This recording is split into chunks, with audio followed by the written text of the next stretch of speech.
Every team, every topic, everywhere. This is Believe. It wouldn't be the holiday season if there wasn't candy, right? Celebrate the holiday season with the Holiday Crush. They've sprinkled candy with a holiday theme and fun-packed challenges every week for 5 whole weeks, finishing on January 4th. The more challenges you complete, the better your chances of unwrapping delicious rewards. So, are you ready to crush the holidays? Play the Holiday Crush now. Download it from the App Store, Google Play, or Windows Store for free. Terms and conditions apply.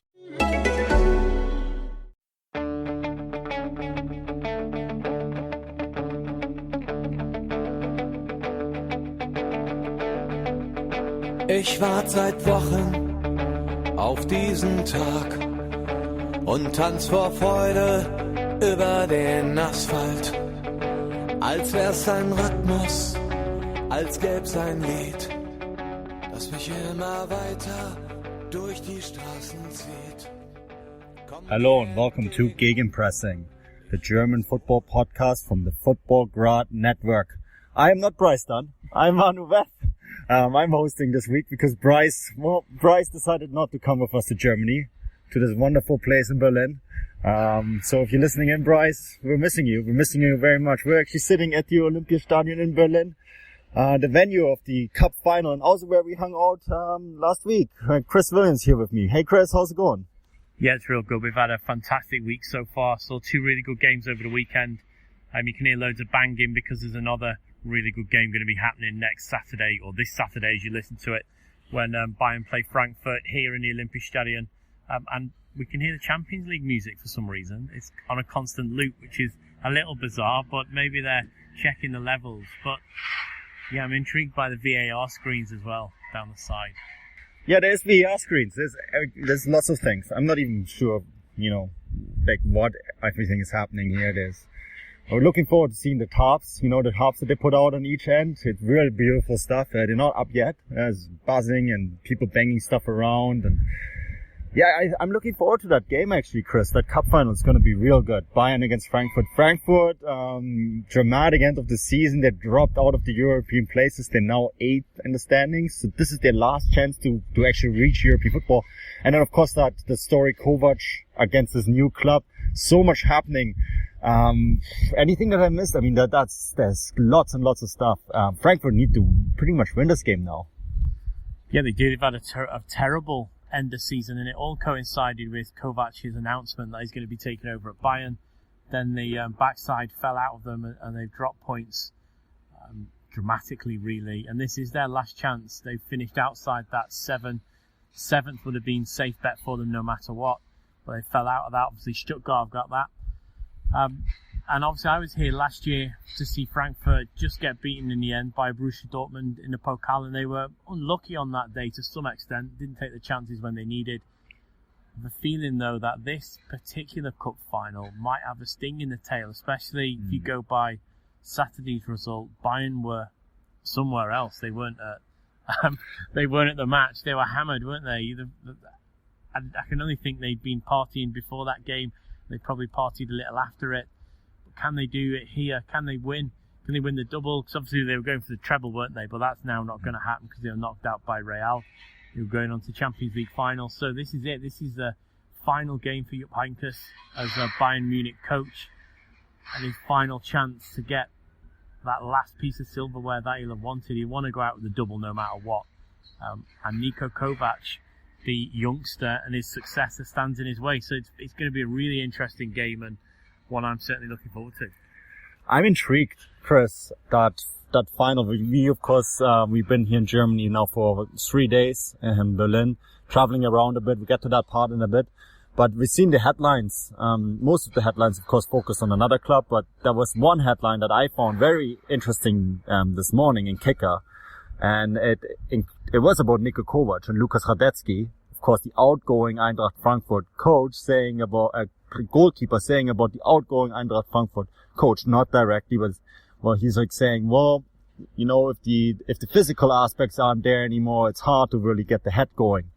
Blah blah blah. I quote, right? So I think there's a little bit of a sense that Kicker said Kovac might be struggling a little bit with fitness issues, that he's not overworking his team a little bit. His team seemed exhausted at the end of the season and really dropping off and having to rely on that final. And that really, for me personally, he's now going to Bayern. He's now going to work with all these megastars.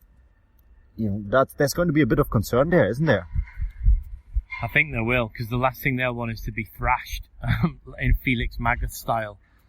So it's going to be hard for him, because we saw how well Frankfurt played earlier on this season. I think around about Christmas time they were doing very, very well. Even going into the new year, we were talking how fantastic they were. I saw them absolutely destroy Wolfsburg. That was Manuel's map going for a blow there, if you heard in the background. So you might have a point that the team have worked too hard, and you would think that in order for that stamina to be built up, that comes in pre-season. Really, and I'll speak about Jurgen Klopp. Obviously, he's coaching in the Bundesliga, and he works his players very, very hard in pre-season in order for that stamina to be evident throughout the whole season into the last games. And obviously, it's worked very well for Klopp. It's going to be difficult for Kovac to take that mindset he's got and he's had at Frankfurt of really thrashing the players and expecting superstars to do it and to still be happy. And what happens when they get a little tired? You saw how quickly the dressing room harmony fell apart when Ancelotti wasn't quite flavour of the month, especially with the senior players, and he was gone quite quickly after that, especially after results didn't go their way. So it could be an interesting 6 months opening for Niko Kovac. I'm always the other thing that I'm wondering about. This game will set the tone a little bit for his coaching career at Bayern. Let's say they get trashed 5-0 on Saturday. It could happen. I mean, we've seen Bayern do it to other teams. How are you going to build authority to, your new players? Like, look, the last time we played you, we absolutely destroyed you as a head coach. And your players said your training methods are rubbish. So, yeah, that's a storyline to watch. I mean, he's sitting a little bit on a bomb. Yeah, he is, because this could be very embarrassing for him, especially if Bayern run riot. And I am sure, even though I said there could be a sting in the tail to this final, I'm sure they'll want to go out and address some of the wrongs that went on over the weekend. I think they were a little bit embarrassed by Stuttgart on the presentation day, a day they would have liked to have won and set the tone early. But if they come out and wipe the floor with Frankfurt, you're quite right. How does Kovac go into the dressing room in 8 weeks' time and say, right, we're going to do it my way, because my way, in inverted commas, just got thrashed? Yeah, see, that's going to be an interesting one. I mean, you get that quite often with outgoing players playing the final against Bayern. It's tons of stories. Like, of course, Lothar Matthäus missing that famous penalty Gladbach against Bayern back in the 80s. I think this is the first time we have a coach, an outgoing coach, coaching against Bayern in the cup final and then going to Bayern, and the way things have been for Frankfurt. Yeah. Are we going to do predictions for the final, Chris? What do you think? Well, I actually think everything we've talked about there, Niko Kovac needs to set his tone, and he needs to make sure that he's not embarrassed. And it wouldn't surprise me if Frankfurt nicked it 2-1, especially after coming here last season and playing quite well. They restricted Dortmund to, I would say, about 25 minutes of decent play, and Dortmund punished them in them 25 minutes of open play. I think they'll have a right to wrong, or a wrong to right even, and the support they had here last season. And as we're sitting here, it was just over to our right as we look on that side, and they had fantastic support, and they will have that fantastic support again. And you're quite right, he needs to leave with something. He needs to be able to go into that dressing room at Bayern in a few weeks' time and be like, yep, here's the Pokal that I won. I know what's best for this club. You're going to do it my way. And if he doesn't have that, he could be in for a bit of a rough time. So that's why I'm going to say he's going to throw everything at his players for Frankfurt, and they might just sneak it 2-1. Yeah, that's funny, because when we walked out of the stadium, or this very stadium that we're sitting in right now, on Saturday, and I saw the final results, and Frankfurt finished 8th. Remember what I said to you? I'm like, Frankfurt are going to win the cup final. Yeah. Because, and I'm gonna probably get burned with this, saying that now, but I think Frankfurt are gonna win it 2-0. And 2-0, not even a goal. No, 2-0. Frankfurt are gonna win it 2-0.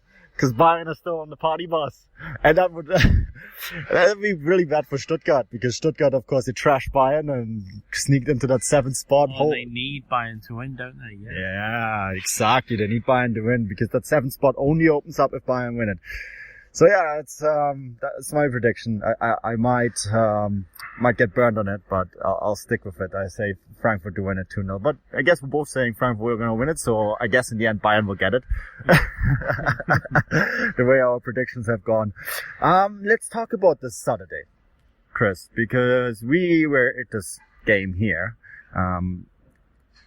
Really interesting. I laughed at the closing of the 90 minutes. I said, well, I got the same result in the final match day in Berlin than I did last year, because I did the Hertha against Leverkusen game. That game ended 6-2 for Leverkusen.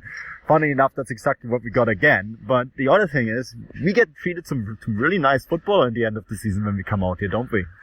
Yeah, we do. Last season we went to Leipzig and saw a phenomenal game which ended up 5-4 to Bayern after being 4-1 down. I think, well, they 4-2 down at one point. They were getting beaten anyway quite heavily.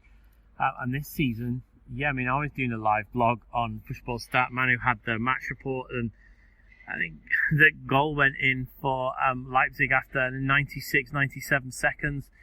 Then it's 1-1 after 4 minutes, and we never really looked back then. And just when Hertha looked like they could have got a second and it could have gone 2-2, Leipzig ran away with it. And I think at half time there was only one winner.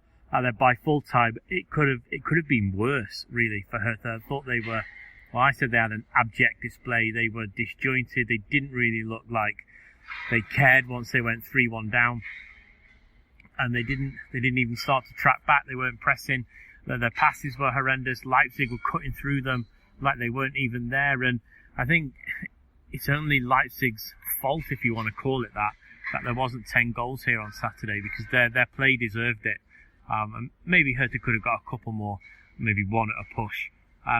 But it sums up their season. I came up to see them here to play Borussia Dortmund, and they faced a pretty poor Dortmund side then, and they just about got a 1-1. But even that was a boring game. And they're a beautiful club. They've got really nice people work for them. We've got a good working relationship with them. But the players on the pitch just seem to be dull all the time.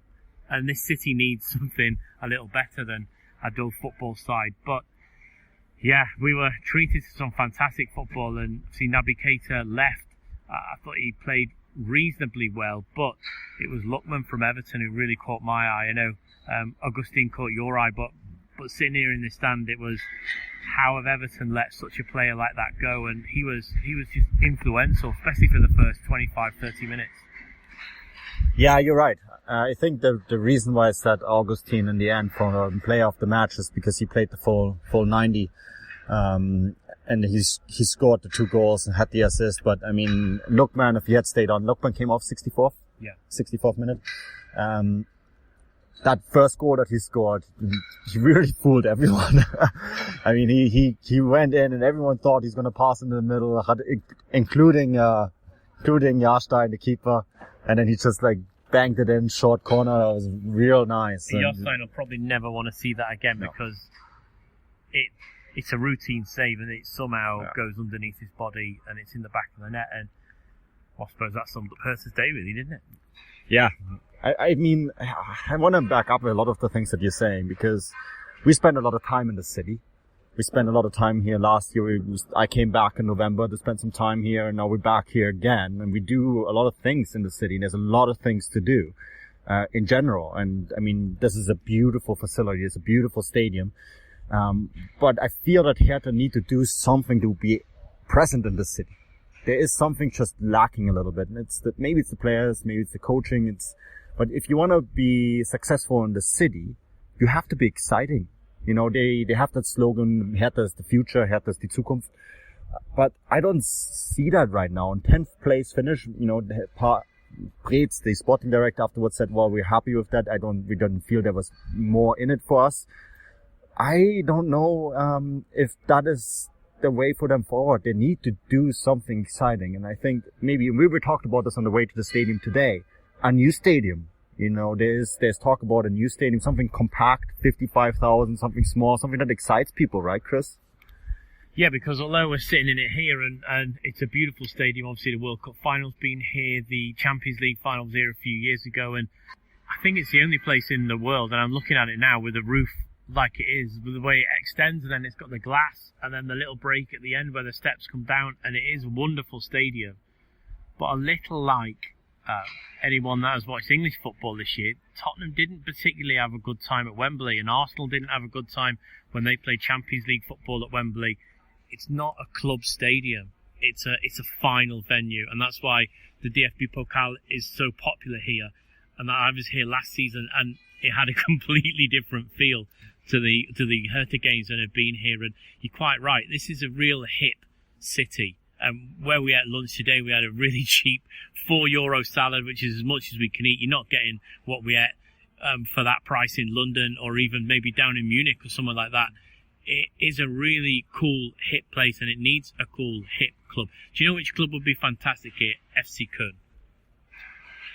They would fit this city because it's such a cool stadium. The fans are so exciting. And give them their due. The Hertha fans were up and down and jumping and bouncing, and it was a lot fuller than I've ever seen it for most Bundesliga games. There was people sitting in the top tier where we are now, not just the bottom tier. But it needs a small, tight, compact, dare I say it, English old-style ground where your supporters are 5, 6, 10 foot away from the edge of the pitch. It's loud. It's in the opposition fans' ears. The home crowd are a lot more compact. They're spread out throughout this old stadium.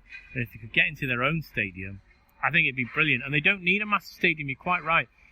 How many stadiums have we seen across Germany? Something like the Opel Arena down at Mainz would be perfect for them. I know the Rhein-Energy-Stadion is quite big, as in it's an old facility and a very nice facility. But looking around, there's so many new stadiums across Germany which could fit the bill. And we were in one yesterday. Was it yesterday? I don't even know what day it is now. It's Monday, isn't it? Yeah. We were in one yesterday in Dresden, a DFB Stadion, which, well, it's one of the best stadiums I've been to in, I'm going to say 2 years. Yeah, I'm with you. I think they need something maybe not quite, a little bigger than 30,000. I think they could probably average about 45,000, 50,000 a game. But they had 60,000 on Saturday. Yeah. And this stadium right now, it holds 75,000. That's Dortmund, Bayern. That's that kind of category. And Hertha, just not that kind of category club.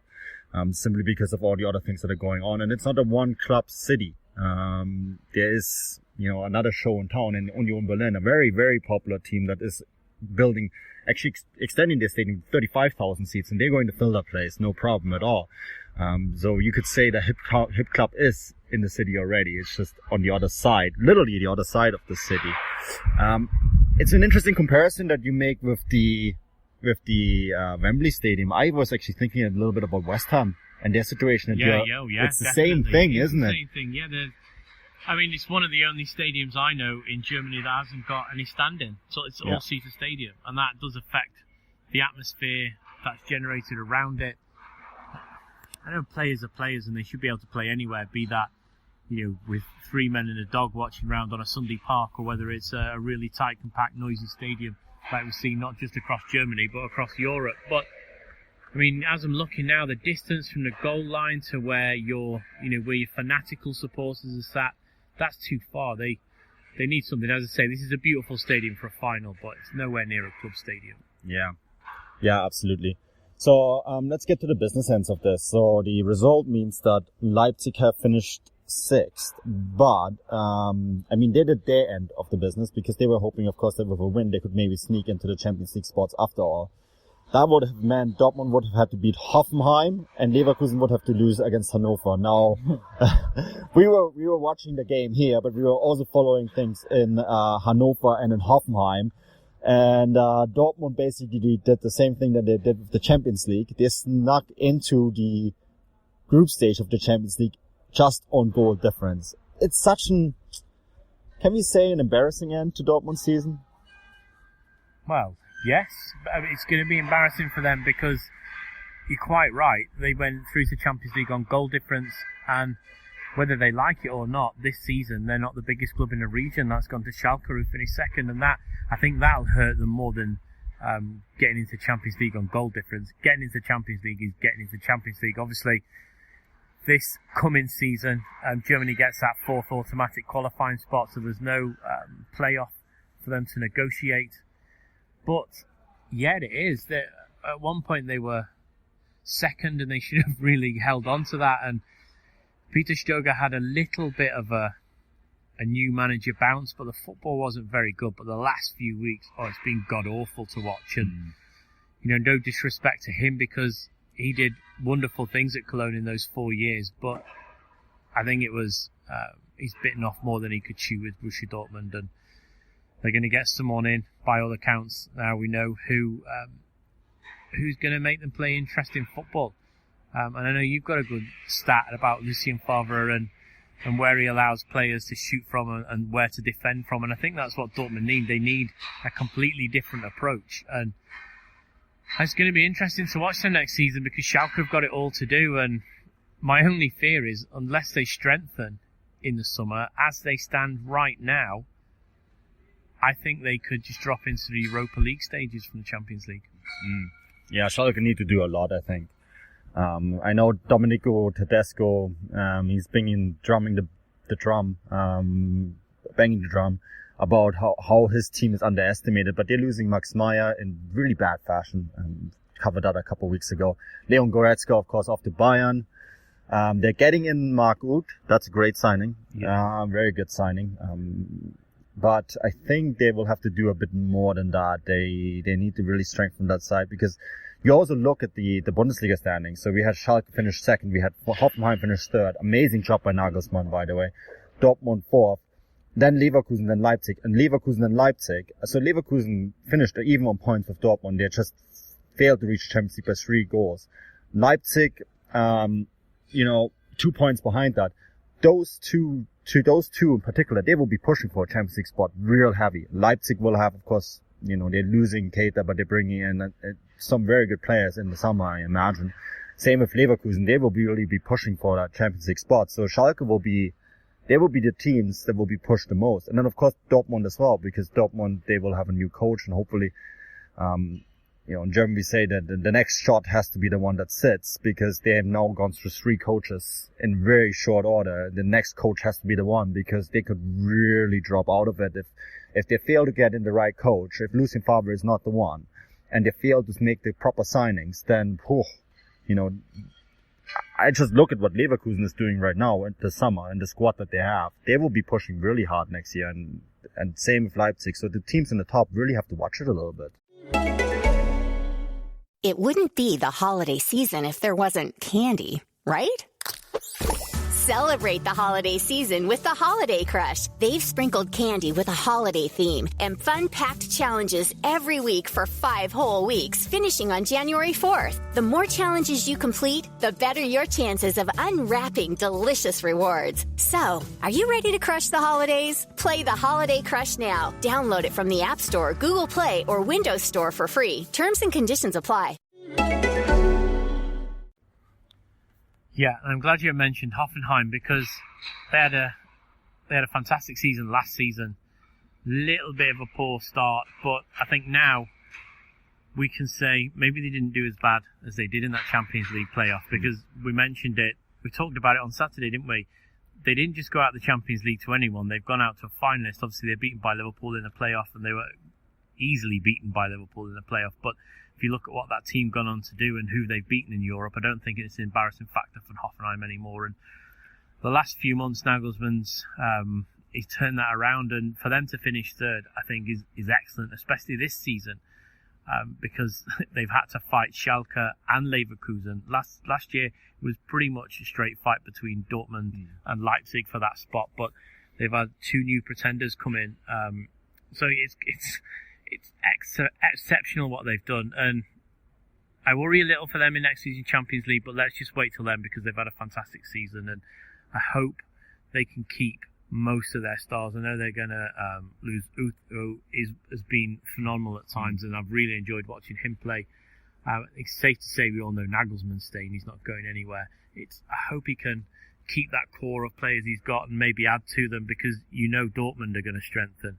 Leverkusen are going to strengthen. Leipzig, you've already said, unsurprised if they don't bring a few of that talented teams in from, talented players from Salzburg, obviously who they're not connected with, but they've got a good relationship with. In the eyes of UEFA, they're not related. And also Stuttgart, who finished 7th, they're going to strengthen. So it's going to be very difficult for all of those teams. I think we're going to have 7 teams fighting for 4 slots, and that doesn't work really. 7 into 4 doesn't go, does it? Yeah, I'm glad you mentioned Stuttgart because they were busy today. Like literally today, they made 4 signings.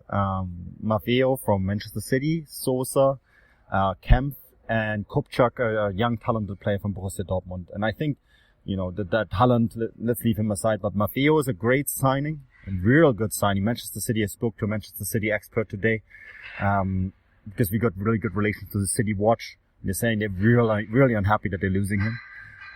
So they're getting him. And then, of course, Kempf, great defender from Freiburg. They're signing him on a free transfer. And Sosa is one of the highest rated defenders in Croatia at the moment. So they're really knowing what they're doing right now. Reschke is busy, and it looks like he's getting all his eggs in the basket really early on. And I reckon they're not done yet. Also today it was announced that Gomez is staying. Apparently an exit clause that no one knew about, so he's staying. They're going to be in real good shape come next season. And we have to remember they're a promoted side, so they're going to really push next year. They've done very, very well from coming up from Bundesliga 2 last season, and I thought they played exceptionally well when I saw them against Bayern just before the winter pause. They're really unlucky with that last minute VAR call, and they really impressed me when I saw them. They took apart that Cologne side, didn't they? They're a big club in a big city that has maybe been sleeping for a little while, and maybe this is back to their ascendancy up the league. And they've done a lot of good strengthening, as you said today. And I think if you want to do good business, you've got to do it early, because this is a World Cup year, don't forget. So prices will only start to rise and will start to inflate, especially if you can nick a couple of those players from the 23-man squads that are going to the World Cup. All you need is a good substitute appearance, or maybe 1 or 2 good group games, and the price for that particular player goes through the roof. So for Stuttgart to start doing their business now is commendable, really. And you're quite right. It shows what are they going to do next season, what are their ambitions, because having been promoted and then finishing 7th, you can only see that their aspirations will be to finish either 6th or 5th. I think maybe the Champions League might be a step too far, but they'll push for the Champions League place. But if I was in Stuttgart now, I'd be saying, right, 7th after a promotion, we can quite easily get 5th next year. Yeah, and you remember the Mercedes is behind them. Big company that's, of course, based in Stuttgart. When you go to the stadium in Cannstatt, it's basically right next to the factory, and Mercedes is, of course, saying, like, look, there's another car maker that we're going to get to in a bit, and they haven't done so well. We want to show them that they can be, A, you can be a traditional club, and B, you can still get support from a historic big company in Germany and do well. So I think they want to also show off a little bit, how it is done properly. So I think there's going to be a lot of money invested in Stuttgart in the next few years. I'm really curious about that project. And with Reschke, they have one of the best managers in the league, or sporting directors, not coaches, but sporting directors. So I'm really curious what they do. And I've heard that they're not done yet with signing players. There's more to come. So it looks like they're really ambitious. I guess when you talk about ambitious, a bit of a transfer story that we've been working on, and this involves Ryan Brewster, the top scorer of the U17 World Cup last fall, scored 8 goals for England, and helped England win the World Cup, the U17 World Cup. Real fantastic striker, owned by Liverpool, but there has been a bit of a race to sign him by several Bundesliga sides. What's the story on that, Chris? Well, he's... His family want him to stay in Liverpool. By all accounts, the player himself wants to stay in Liverpool. But he has been so young. His father is his advisor, and I believe his father wants him to stay in Liverpool. But like any professional footballer, he has a sports management and talent agency, and they're looking at where he can get maybe more development. And they've been looking at the Bundesliga. So Gladbach are heavily interested, as are Leipzig. But we have some excellent information that his sports management company have been trying to offer him to Bayern Munich, which would be an odd one, and I can only say would benefit the sports management company, not the player, because if he's worried about getting first-team action at Liverpool, he should probably be just as worried about getting first-team action at Bayern Munich. You know, there's 2 strikers ahead of him at Bayern, like there's 2 strikers ahead of him at Liverpool. So if he's looking to get opportunities, as a Liverpool fan and know the way Klopp likes to use youth players, I'd advise him to stay there. But his company will be looking at the likes of Reece Oxford, be looking at the likes of Jadon Sancho and Lookman, and will be saying to him, look, these guys have come here, transforming their careers, they're getting the player minutes, maybe spend 1 or 2 years here and then move back to England for a good fee on a good wage, and maybe that's short-term versus long-term gain for them. But Liverpool obviously aren't happy, and there's reports back in England that anyone that does make a genuine go for him, they'll raise a complaint. I'm not sure what the complaint will do, because I don't know if UEFA listen to complaints, and they don't seem to really listen to them. They'll just go, okay, yeah. Obviously, if these were English sides, then there would be some sort of arbitrationary figure, if not a complaint to the Premier League, but this won't happen with international teams. Maybe you get a situation whereby Dortmund gave Manchester City a little bit of money for Jadon Sancho to smooth over that transaction. I don't know if Gladbach would be willing to pay the same, maybe even Leipzig. It's a tough one, but it would seem that he is potentially on his way out and to a Bundesliga club, and he's a fantastic player. And he would definitely get the opportunity, but I don't think he would get it at Bayern. It would have to be at Leipzig or Gladbach, maybe even more preferential than Leipzig, because they're looking to build a team to fight for the top 4, and I don't think he's at that level yet.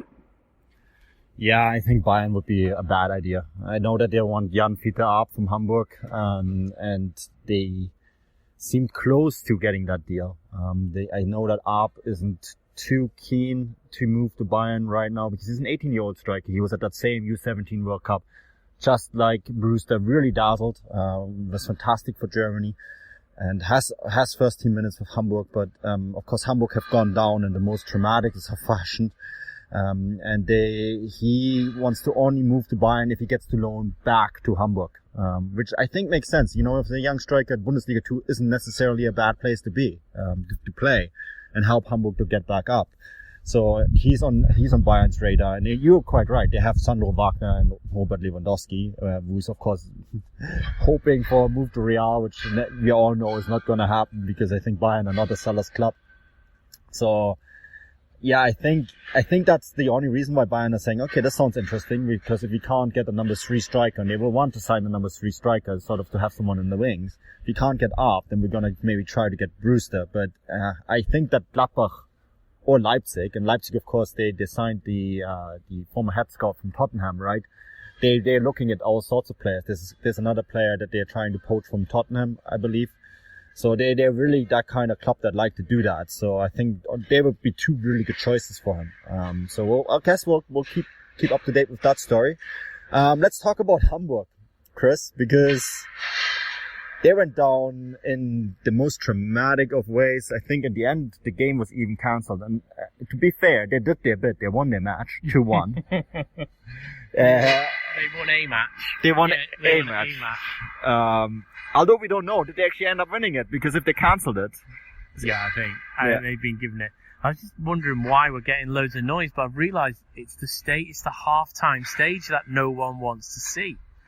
So it's a half-time show. Remember last season? I thought they got rid of Helene Fischer. Yeah, and she was booed. Rightly so. She's a horrible artist. But yeah, it looks like they're making the stage again, which is all out scaffolding, which is why you can hear it. But yeah, that Hamburg game, well, obviously we were here, weren't we, watching Hertha Berlin, and we just saw the pictures, and obviously we saw the newspaper headlines the next day. I tweeted out a couple of the front page pictures, which were amazing, some of them quite brutal. But yeah, I expected something from the Hamburg fans, especially after the crosses that were put around the training ground. I think we can have a little laugh at what the Wolfsburg fans did, which was brought their own clock in the Hamburg style and flipped it over every 15 minutes to signify the end of the dinosaur. But on a serious note, what happens to Hamburg now? Do they keep that core of players? I think they'll keep the coach because they started to play good football under them, and they did get some really good results. For me, they lost it in that defeat to Eintracht Frankfurt. They managed to beat Wolfsburg and drag Wolfsburg right back into the sticky brown stuff, and then they've thrown it away the week after that, which has in essence allowed Wolfsburg to sneak into that relegation into that relegation spot. But yeah, to say they weren't happy at Hamburg would be an understatement. Those plumes of black smoke grenades, the flares, the trouble outside. Yeah, we'll have to see how Hamburg are, because, well, you would say they're too big a club to go down. They've gone down now, and such is the mood around the club that you only hope that it doesn't turn into a disastrous season in Bundesliga 2 for them. And next thing, the dinosaur that's never dropped out of top flight football is all of a sudden played in Die Liga. You look at Kaiserslautern. Yeah. Real sad story. The team that was the core of the 1954 World Cup team. Of course, the only team in Bundesliga history to go down, win the cup in the year that they were relegated, go straight back up to the Bundesliga and win it that year. Don't think Hamburg are going to do that. I don't think we're going to celebrate a 2020 Hamburg Bundesliga title. I shouldn't say that. I should put a bet on that now, shouldn't I? Yeah. Some really good odds on that. Anyways, I don't think that's going to happen, even with the coaching that Tietz has done. Yeah, it's really too bad. I agree with you. I think that the result of Frankfurt, of course, those are 3 points gone. That would have been enough. Yeah. That would have been it. And it's really too bad because they played some really good football in the last few weeks. And it was really just that result against Frankfurt unnecessary. Really, really unnecessary. So yeah, they'll be missed. Some of the headlines that we saw, of course, ein Ende mit Schrecken, an end with a break. Hamburg, your kicker said, goodbye Hamburg, but will there be a coming back? Will there be ein Wiedersehen, right? Goodbye, but auf Wiedersehen, question mark. So will there be a comeback? It's a good question. I mean, Bundesliga 2 is not an easy league to navigate. There's a big club going down in Köln as well that is probably better prepared than they are. Yeah. Because, you look at Hector is staying, Horn is staying, Heinz might be staying too. All the core players are staying. And they've got the backing of their fans. Yeah. So, I mean, that's an interesting question. Those two are going to essentially pull a Stuttgart and Hannover, which was the scenario 2 years ago when the two big ones went down, right? Are they going to pull a big one like Hannover and Stuttgart that go straight back up? Good question. I mean, we'll see. We saw Bundesliga 2.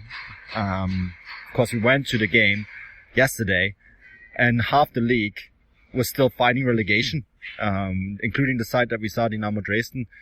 It's such a competitive league that if a few missteps and you can drop down, so, yeah, it will be interesting to see them. But yeah, let's talk about our game experience on Sunday, because that was real cool. Dresden, last year we did almost the reverse. We went to Leipzig on the Saturday, then we went to Berlin on the Sunday to see the Bundesliga match with Union. We got to, of course, when we were in Berlin on Saturday, and then we went to Dresden for the Sunday match. We saw Union again, so Dynamo Dresden against Union. You already touched on the stadium. That was a great facility, hey, with that press box so high up, right underneath the roof, real cool view and very steep stands, and the atmosphere outside the ground, just fantastic. So I think Dresden is definitely a place that we're going to keep on our list, isn't it? It is, most definitely, and I was really impressed by their K block, which is their main terrace behind obviously the goal. You'd get many a German side where the fans are noisy for the whole 90 minutes, but not on that level. And maybe it's the design of the stadium, maybe the acoustics in the stadium are exceptional, but it sounded louder than some stadia I've been in with double the capacity.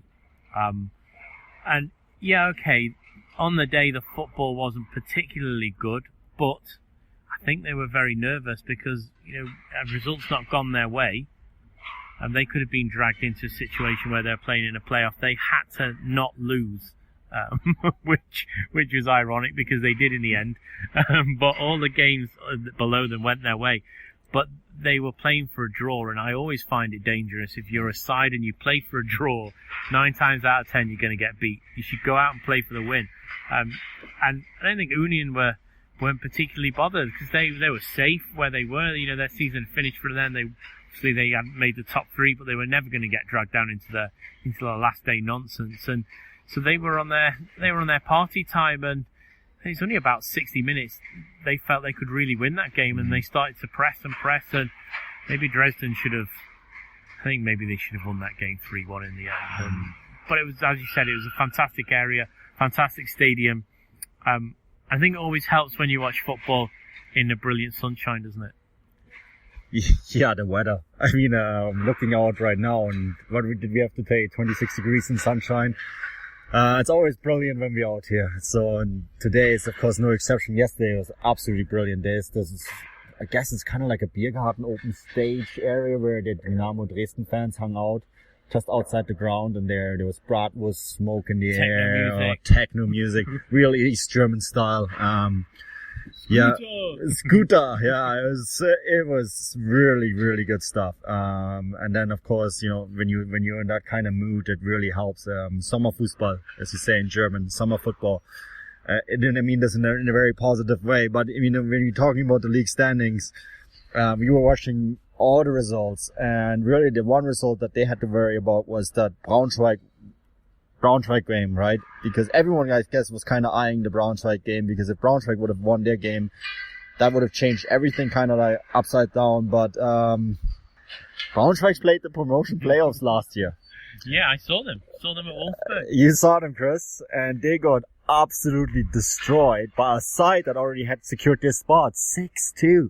I remember we saw the results come in, and for the first 30 minutes, that was the only game that had goals. We were watching the ticker, and we were, okay, there's another, and it was 2-1, it was 1-0, 1-1, 2-1, 2-2, 2-3, 2-4, 2-5, 2-6. Yeah, Braunschweig have gone down. That's remarkable, because yes, a year ago, they were just a couple goals away from promotion to the Bundesliga.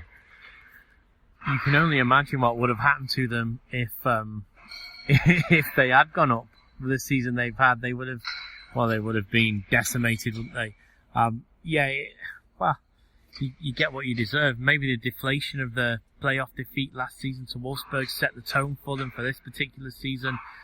But yeah, you don't expect to lose like that. And you can only imagine that Kiel, who are now in the same position Braunschweig were last season, were trying to make a statement to whoever finished in that day, which was Wolfsburg, wasn't they? They were trying to make a statement to Wolfsburg. Obviously, they played the day after, so they knew who they would be playing. And yeah, I think they had a crazy stat. They had 20 shots, something like that. So they're getting their eye in for this Thursday's game away. So if they can get a couple of away goals, that's going to be quite crucial for them to take back onto their own stadium. But yeah, you would have expected the result to have gone the other way, because Kiel had nothing to play for, and obviously Braunschweig had everything to play for. I can only assume, because I haven't seen it played back, but once they went a couple of goals behind, it just fell apart for them, and they mentally collapsed and were bowled over. But yeah, it's interesting that Au fell into that relegation playoff spot, and we saw this morning that they've made a complaint about a goal that was scored, which has actually dropped them in it, hasn't it? So yeah, it's going to be interesting to see, because I mean, for me, and we chatted about this before, FIFA's policy is a referee's decision is final. So if the goal was missed, then, you know, as the French say, c'est la vie. Yeah. I always should have had a goal. And Daggery cleared it off. And I mean, if you look at you don't even need a close-up. He clears it, and it's a good 2 feet behind. Like Frank Lampard's goal against Germany. That's how far behind it was. Yeah, it was very far behind. I'm shocked that the Bundesliga 2 don't have Hawkeye. I thought they did too, but I guess they don't. That point would have put him on 41, which of course would have put him third in the relegation playoffs against Karlsruhe. So I guess we'll have to wait and see what happens with that. Actually, no, that would put him on 41. Yeah, and then of course Darmstadt would be still out of it. And Fürth would actually have to play the playoffs. But you know what is remarkable? Braunschweig are going down with 39 points. You always said the 40 points is that safety? Yeah. Kaiserslautern, the last place team in the league, had 35 points. Well, yeah, we only have to go up to 8th place, which is where Union were, and they were on 47. So, I mean, it's a very, very, very tight league, isn't it? Very tight. I guess that's what happens when you have parity, but yeah, I mean, it's shocking that Braunschweig have gone down with 39 points. Remarkable in itself, because you don't, the mathematics have always been in German football. You have 40 points, you stay in the league, and Aue could see themselves relegated in the end with 40 points. Yeah. So yeah, that's really interesting. I mean, 10th to 17th was the relegation zone. Yeah, it was. We'll see how the DFB decides on that goal. I'm with you. I don't think they're going to turn it over. I just simply can't see it happening, because that FIFA has a very clear stance on that. And FIFA was really upset with when the DFB decided to take away that yellow card against Peterson, right? And lift the ban. And I think I just can't see it. I guess worst case there would be a repeat game, but where are you going to fit it in? I mean, this Thursday, on Friday, Aue will play Karlsruhe in the relegation playoffs. So yeah, no, I don't think there's going to be any chance. But relegation playoffs Thursday. Yeah. Kiel to Wolfsburg. I get to eat currywurst. You get your currywurst. Very important. Yeah, at Wolfsburg again. Well, hopefully we'll find out the next day or so. And I get to see Kiel go up the few days after. I mean, I'm completely neutral as a journalist. I, of course, hope all the best to Wolfsburg as well. But with that result that Kiel got against Braunschweig, absolutely destroying them, they're ready, aren't they, Chris? I think they want to go up. Yes, and I know Wolfsburg have made it out of the automatic relegation place with a good win, and they'll be happy with that. But they're in the same situation again as they were last year. They're fighting for their lives. And Kiel are on a bounce, on a massive bounce. And that 6-2 victory, it sets the tone. And I would think it also frightens Wolfsburg. And don't forget, Wolfsburg have got a couple of players on loan who, well, if they go down, who cares? I'm not going to be there next year. Yeah, I think no one cares at Wolfsburg anymore. I mean, it's Kiel over. Oh, had to do it. The interesting question I have, though, because this has been in the headlines this week as well, where's Kiel gonna play? Because their stadium is really small, and they put in a protest because initially the DFB said no, you can. The DFL, sorry, not the DFB. The DFL said you cannot play in the stadium in the Bundesliga. The stadium meets all the security criteria. It meets all the criteria for press. It meets all the infrastructure criteria. The only problem that they have, that it's not big enough. And now Kiel has said, like, look, we did not think that we would go up this year. We can't build a stadium for 15,000 people. In Liga 3, financially, it's not something we can do. So they put in a protest saying, like, they want to play in that stadium because the DFL said no football, no exceptions in Kiel next season. Considering that they meet all the safety criteria, the media criteria, etc., the only one that really loses out on that being a smaller stadium is actually just Kiel by making less money. And you almost get the sense the DFL is upset because, Hamburg and Köln are going down. Those are two big number stadiums that they're almost worried about the average attendance numbers. But it doesn't really seem fair to Kiel. Because in the end, they're really the only ones losing out on this. And they actually are working on making the stadium bigger. There's just no miracle way to, add 55,000 seats overnight. It's just not possible. What's your thought on this? As long as it meets the safety criteria and it meets the requirements for, obviously, broadcasting rights, so the press box, the infrastructure can deal with the cameras that are needed, the infrastructure is able to deal with the VAR that's needed. Safety is a paramount issue. If it passes all that, then yeah, let them play there. So what? It's not going to be 60, 70,000 stadium. Darmstadt isn't exactly the most exciting arena, nor the most aesthetically pleasing arena. Even Ingolstadt's Audi Arena isn't that big of a stadium. I think it would be sad for Kiel to be forced to play their games somewhere else. which is what they would do. And ironically, it would be somewhere like Hamburg, wouldn't it? Which would be quite funny. And the clock's still going to be going, and I'm sure you'll mention about the clock in a moment. But yeah, why not let them and say to them, okay, this is the deal. You play here for one season. If you secure your Bundesliga status for the season after, in that 8 weeks in the summer, you've got to do something. And you've got to make that process happen now. They could even go from winter onwards with one stand shut off and built higher, which is what plenty of clubs around the world have done. You just have 3 sides of the ground open and you extend, one side one particular summer, and then the next side the next particular summer. So it's over a 2-3 season period where you build your stadium up. But I say let them play at their home ground. And you know what it's like going to these smaller stadiums. Sometimes the atmosphere is a little better and it gets you back to, let's say, want to call it proper football, but let's say more traditional football in traditional working class stadium, which is what they've got. And I think visiting fans would be quite happily go there. I think if you're a Hertha fan, and you're used to this week in, week out, I think it would be great to go somewhere like Kiel with a small stadium.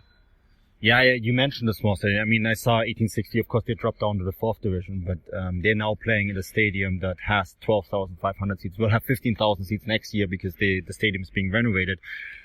It's fantastic.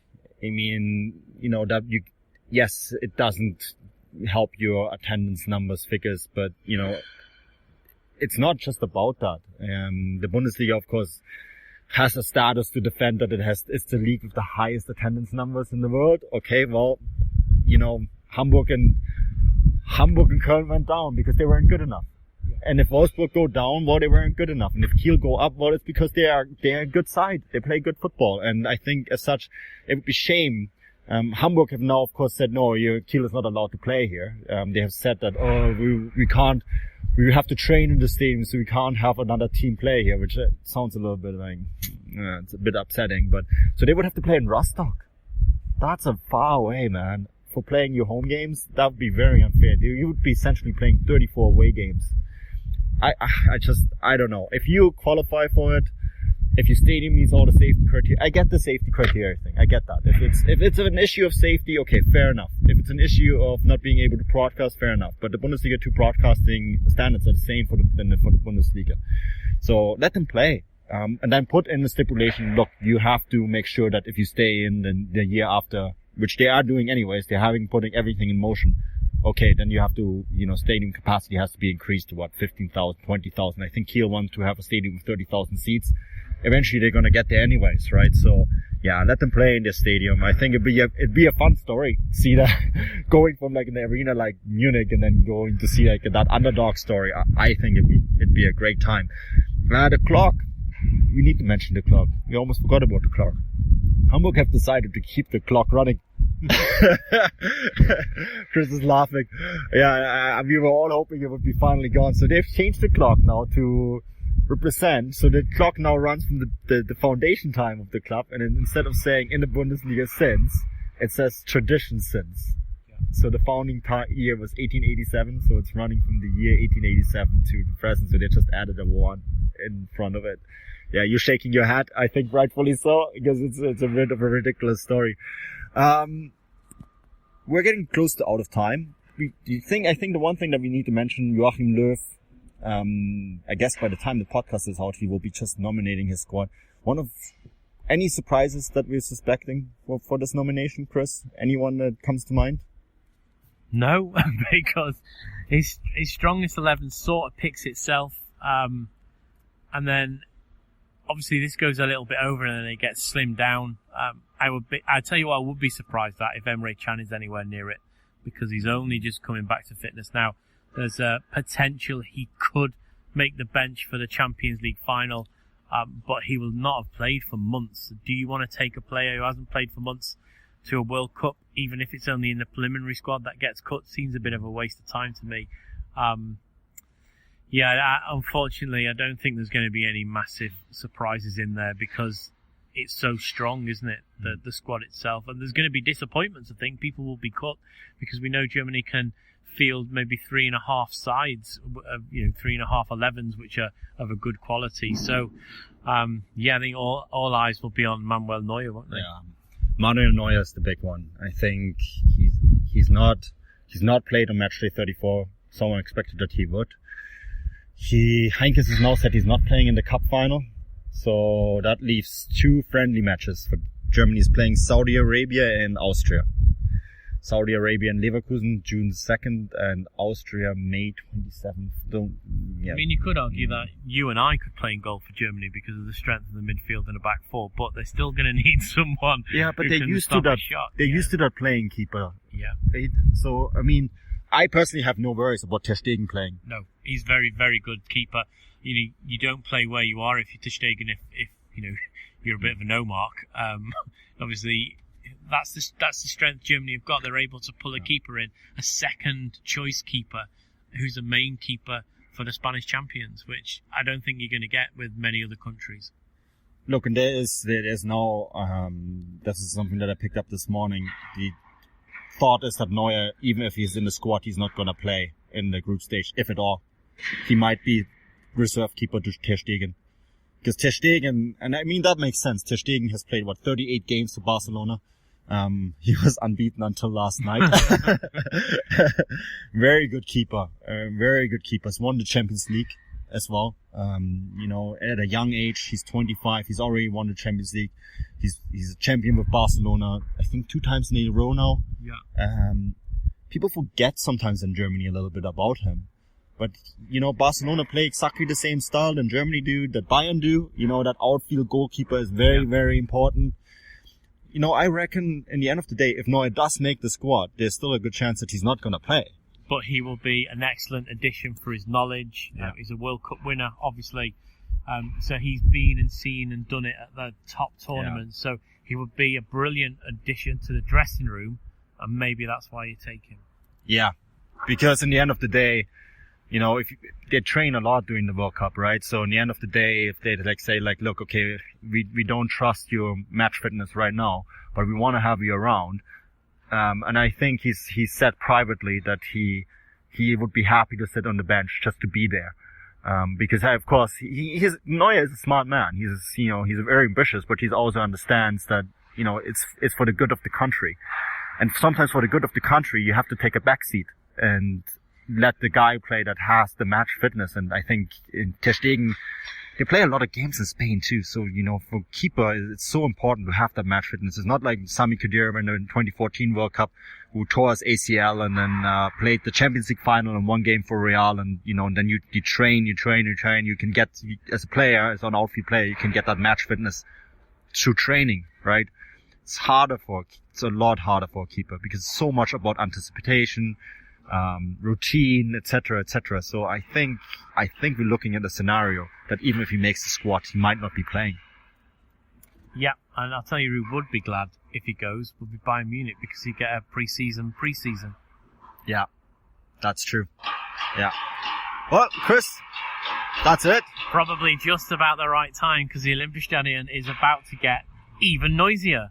Yeah, if that's possible. Well, I mean, what else there is to say? I think we're going to have the pre-match coverage on this coming your way in the next few days. There's going to be some World Cup previews coming up on footballgrad.com as we're getting closer and closer to that tournament as well. I think that's pretty much it. All of that can be found at Footballgrad Live. You can follow me at Manuel Veth. And Chris, where can people find you? I'm on at Chris78Williams on Twitter. Excellent stuff. All right, guys. Well, until next week. Next week we'll get Bryce back too. Yeah, he's at home. Apparently he's sad that he's not making this one, but he'll be back. That's it. Until next week. Auf Wiedersehen.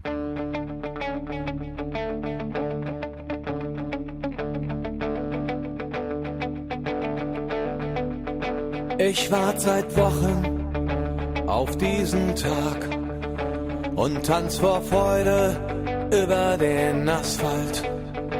Als wär's ein Rhythmus, als gäb's ein Lied, das mich immer weiter durch die Straßen zieht. Komm dir entgegen, ich hab zu holen. It wouldn't be the holiday season if there wasn't candy, right? Celebrate the holiday season with the Holiday Crush. They've sprinkled candy with a holiday theme and fun-packed challenges every week for 5 whole weeks, finishing on January 4th. The more challenges you complete, the better your chances of unwrapping delicious rewards. So, are you ready to crush the holidays? Play the Holiday Crush now. Download it from the App Store, Google Play, or Windows Store for free. Terms and conditions apply.